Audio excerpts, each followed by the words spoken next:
nuevo vídeo del curso de microbiología. En la sesión anterior terminaba hablando sobre transportadores que tienen que ver, en este caso hablaba de forma genérica de los ABC Transport, aunque hay otros tipos de transportadores también muy referenciados en la bibliografía, los Major Facilitators Superfamily, los MFS, los RND, ¿sí? Los ABC Transport. Hay distintos tipos de mecanismos asociados al transporte que posibilitan, pues, lo que antes les comentaba, que debido a la presión de selección que generan los medios donde muchos elementos están muy diluidos, ¿sí? Las bacterias deben ser capaces de internalizar estos elementos en contra de gradiente, ¿de acuerdo? Simplemente les aclaro, sí. Ustedes dejan un grano de sal, ¿sí?, sobre una chuleta y esperan pues unos 30 segundos, un rato, ¿sí? Lo que van a ver al cabo del tiempo es que la sal se ha rodeado de agua, ¿de acuerdo? Hay como una gota de agua, ha desaparecido el grano de sal y aparece una gota de agua. Esto está pasando porque el flujo hídrico transita desde el interior del tejido hacia la sal. ¿Para qué? Para equilibrar las concentraciones entre el interior y el exterior de la chuleta, ¿de acuerdo? Simplemente es una manera de hacerles ver que el flujo de agua va a seguir el gradiente, en este caso, porque la sal lo que hace es que disminuye mucho el potencial hídrico, ¿sí? Ahora, imagínense, para sacar no el agua de la chuleta, sino la sal, ¿sí? Como hay mucha sal afuera, sacar la sal sería ir en contra de gradiente, porque lo que haría sería todavía desequilibrar más las concentraciones de sales, ¿sí? Si hay mucha sal en el exterior y voy a sacar más sal, se requiere de un aporte energético. Es lo mismo, el mismo símil que si vamos en un coche y queremos subir una cuesta, entonces en la parte superior de la cuesta se requiere mayor energía potencial gravitatoria, porque hay más altura respecto al centro de masas del planeta.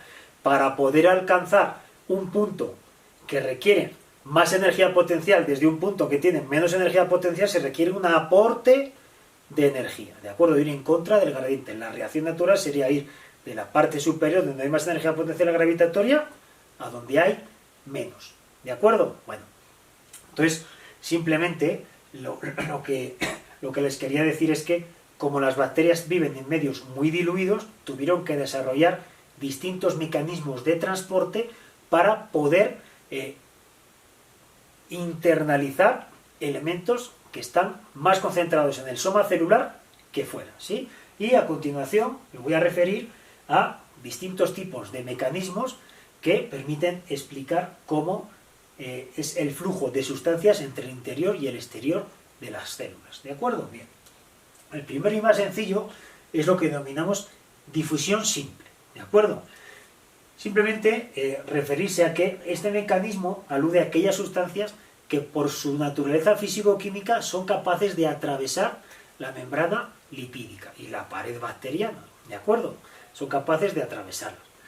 Muchas veces se alude al agua, ¿sí? Aunque bien es cierto que las células regulan su balance hídrico, ¿sí? Hace ya varios años, no recuerdo cuánto, el premio Nobel se le dio a un grupo que había centrado su análisis en un tipo de proteínas denominadas acuoporinas, ¿sí? Y lo que antes se pensaba que era difusión simple, resulta que se descubrió que los balances hídricos están muy regulados en las células. Y tiene sentido porque los balances hídricos lo que hacen es regular los volúmenes de agua y por lo tanto las concentraciones molares al interior de la célula, que determinan los niveles de optimización en cuanto a qué tan frecuentemente se encuentran unas proteínas con sus sustratos, va en función de las concentraciones, ¿de acuerdo? Bueno, esto hablamos de difusión simple.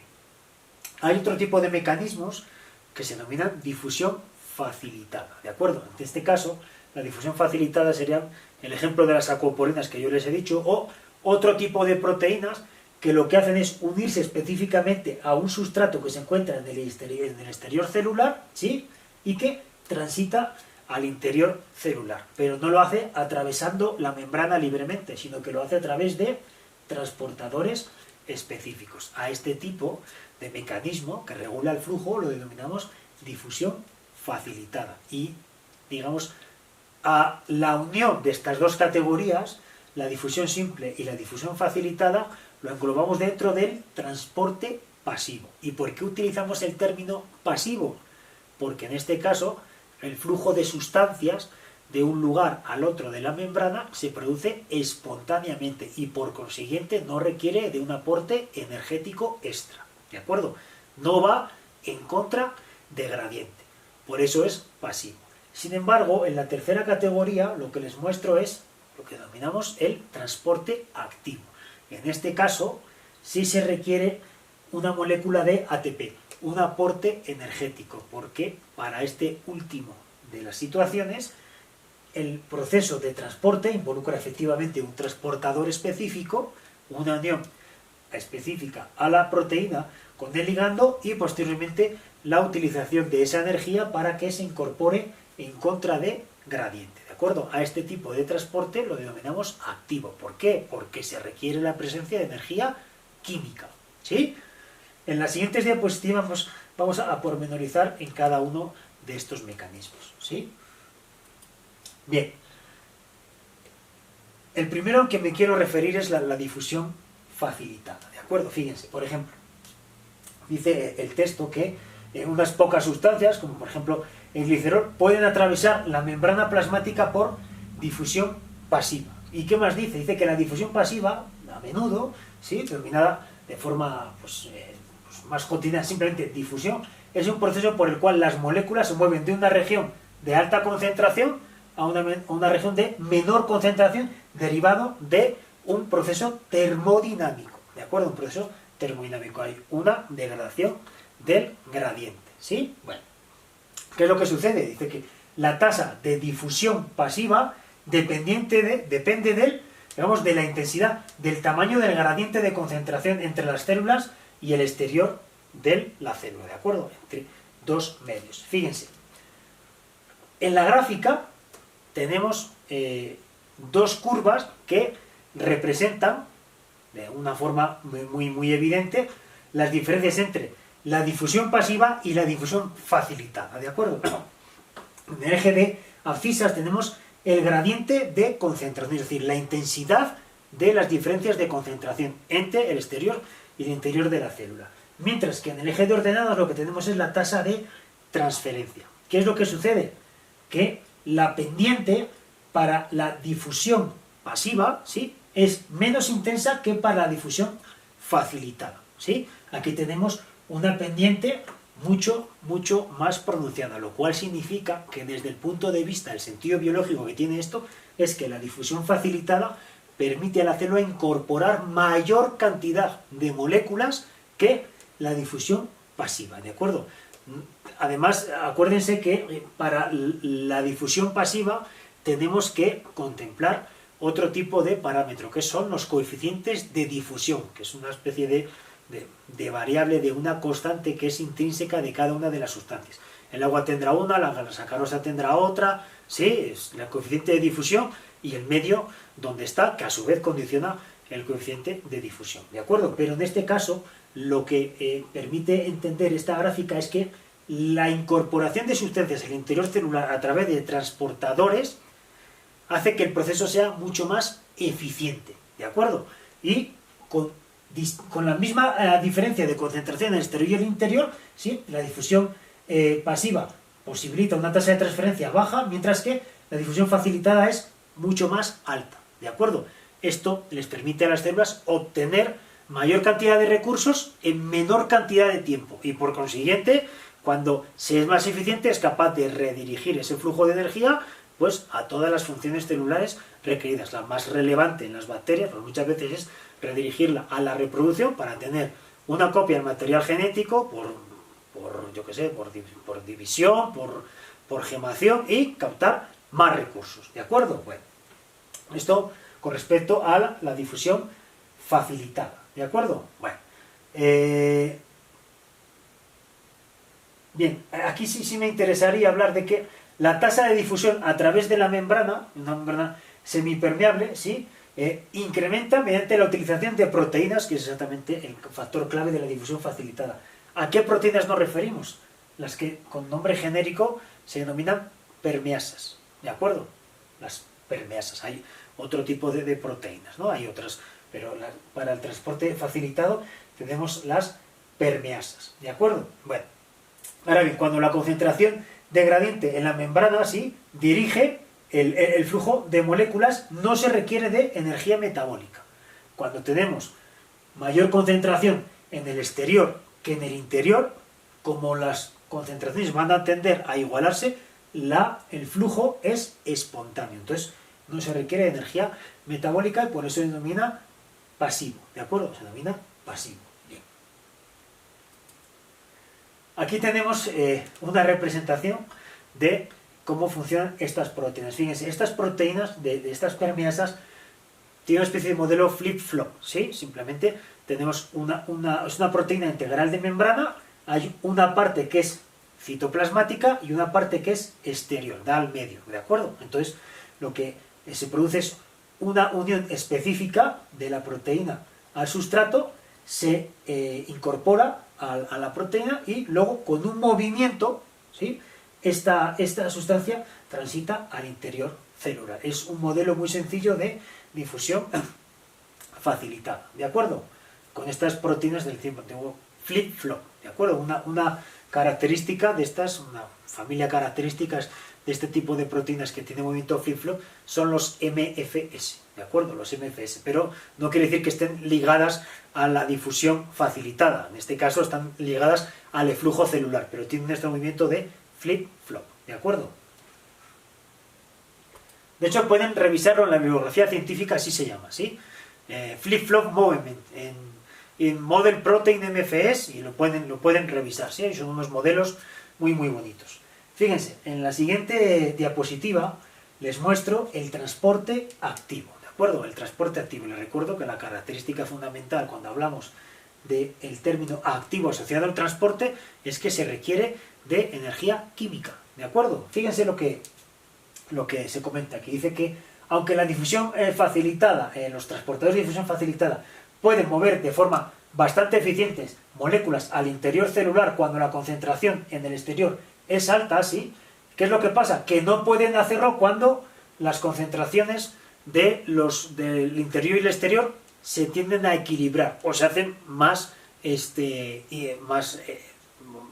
tienden a hacerse más grandes en el interior celular. Ahí es donde empieza a dificultarse la difusión facilitada, ¿de acuerdo? Entonces, ¿qué es lo que sucede? Les indicaba antes que los microorganismos, de forma muy, muy reiterativa, habitan en lugares que se caracterizan por un alto grado de dilución de las sustancias. Entonces, si hay una concentración muy, muy bajita en el exterior y el soma celular requiere de cierta concentración, ¿qué es lo que pasa? Que cuando se internaliza una molécula que está en el medio al interior celular, va a ir en contra de gradiente, ¿de acuerdo? Va a ir en contra de gradiente. Cuando internalizamos en contra de gradiente se requiere el aporte de energía química, ¿de acuerdo?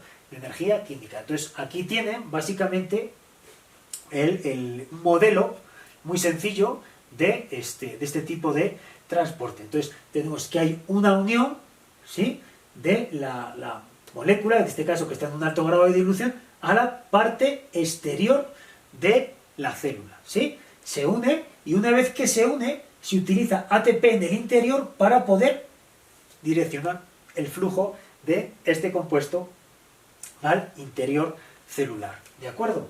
Bueno, un caso ejemplo de este sentido son los ABC transportes, ¿sí? Los ABC transportes. Bueno. Y bueno, finalmente, en esta diapositiva, lo que les voy a mostrar, lo que voy a explicar, son una serie de compuestos que de forma concatenada permiten explicar el transporte activo, ¿de acuerdo? Fíjense, en el esquema lo que tenemos pues es una membrana lipídica, ¿de acuerdo? Una membrana bicapa lipídica, y en este caso tenemos varios elementos representados, ¿sí? Tenemos la presencia de protones. Recuerden que en el interior celular se producen gradientes de protones que finalmente se disipan, ¿sí? muchas veces, como la concentración en el interior celular de protones es elevada, los protones tienden a salir al medio, pero pueden nuevamente internalizarse, ¿de acuerdo? Entonces, en el primer caso, los protones son bombeados al exterior de la membrana plasmática, ¿de acuerdo? Durante el proceso de transporte electrónico, que esto sucede normalmente entre las membranas y las paredes, en los espacios periplásmicos, ¿de acuerdo? Los espacios periplásmicos. Bien. ¿Qué es lo que sucede? Que este gradiente de protones dirige a su vez la expulsión de iones sodios por este mecanismo antiporte, es decir, el protón accede y de la misma manera el sodio sale a través de este sistema antiporte, ¿de acuerdo? Es un equilibrio de cargas, ¿sí? Fíjense, ahora que tenemos ya el sodio que está presente en el exterior celular, entonces tenemos que el sodio se une a una proteína que está asociada al transporte activo.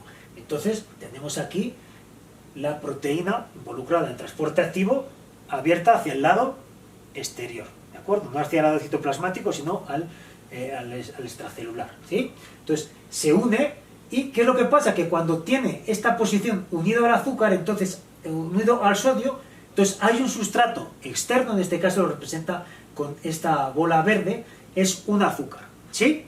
Entonces se une también a esta parte de la proteína, y una vez que está en esta configuración, ¿sí? Entonces el transportador internaliza estos dos elementos con la ayuda de ATP, ¿de acuerdo? Simplemente es un ejemplo genérico en el cual, les insisto, participan los protones, el sistema antiporte y el transportador mediado por sodio, ¿de acuerdo? Bueno, de esta manera el azúcar, que está más diluido en la parte exterior, es capaz de incorporarse a la parte interior, a la parte citoplasmática, y por consiguiente entrar al metabolismo para posteriormente ser oxidado y obtener materia y, bueno, sobre todo energía, ¿de acuerdo? Y carbono, ¿sí? Bien. Bueno, hasta aquí el tema de la nutrición bacteriana.